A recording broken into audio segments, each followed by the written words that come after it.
there friends, it's Stacey from Farmhouse Chic for sure. I'm really excited to share one of today's steals with you. It's this set of 2 enamel trays. They look vintage, they're chippy, definitely farmhouse style.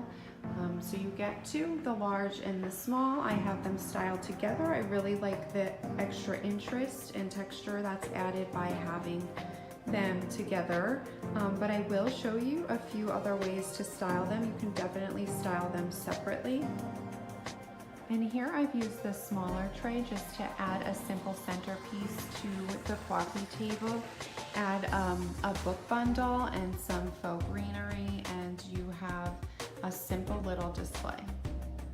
Here's another use that I think is really great. This is the large enamel tray. It fits the coffee pot perfectly. There's a few mugs and the sugar and cream. I just think this is so perfect for this type of